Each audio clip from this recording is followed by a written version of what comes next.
তথ্য দিয়ে দেশের রাজধানী দিল্লিতে সাংবাদিক সম্মেলন করে রাজ্য সরকারকে বিঁধলেন জাতীয় কংগ্রেসের ত্রিপুরা রাজ্যের দায়িত্বপ্রাপ্ত নেতা অজয় কুমার। বাম সমর্থিত কংগ্রেস বিধায়ক গোপাল চন্দ্র রায়কে পাশে বসিয়ে একের পর এক মিথ্যা তথ্য দিয়ে গেলেন কংগ্রেস নেতা অজয় কুমার।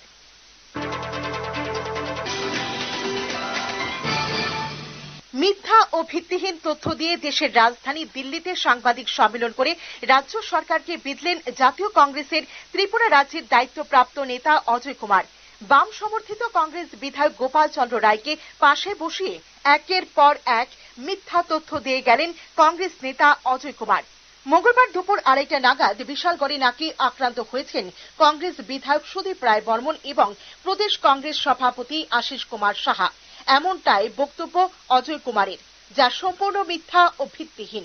ত্রিপুরা রাজ্যে নাকি বিজেপি সরকার আসার পর বিধায়ক গোপাল রায়ের বাড়ি ভাঙচুর করা হয়েছে, যার কোনো তথ্য নেই।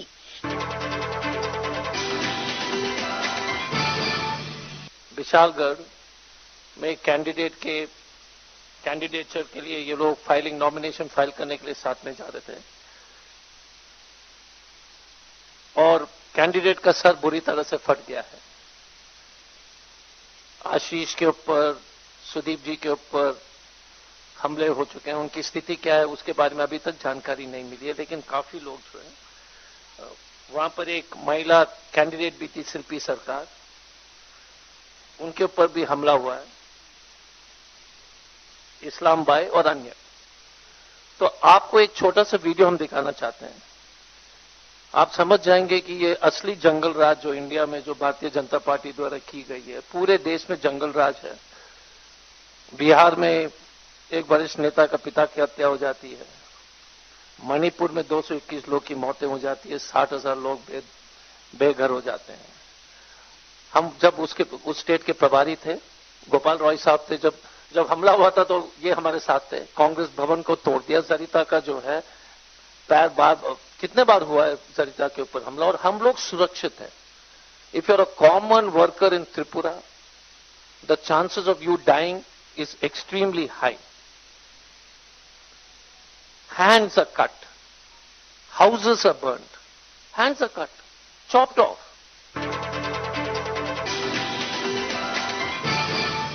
গন্ডাছড়া সম্পর্কে বলতে গিয়ে অজয় কুমার বলেন, সেখানে নাকি আনন্দ মেলার আয়োজন করা হয়েছিল রাজ্য সরকারের তরফে, আর সেখানেই গল্পের গরুকে একেবারে গাছে চড়িয়ে দিয়েছেন অজয় কুমার।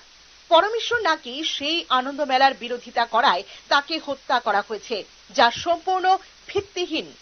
সেখানে গিয়ে মন্ত্রী টিঙ্কু রায় নাকি ক্ষোভের মুখে পড়ে স্থানীয়দের হাতে মার খেয়ে পালিয়েছেন।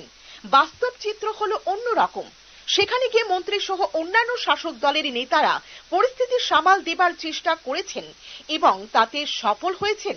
আসলে ত্রিপুরা রাজ্যে বর্তমানে কংগ্রেস দল সাইনবোর্ড সর্বস্ব হয়ে পড়েছে। গত বিধানসভা নির্বাচনে সিপিএম এর সাথে সমঝোতা করে 3টি আসনে জয়লাভ করতে সক্ষম হয়েছে। পঞ্চায়েতে কংগ্রেস দল প্রার্থী খুঁজে পাচ্ছে না। ত্রিপুরা রাজ্যের পঞ্চায়েত নির্বাচনে বিরোধী দলের ভূমিকা যতটুকু ভূমিকা পালন করছে, তা করছে সিপিএম দল।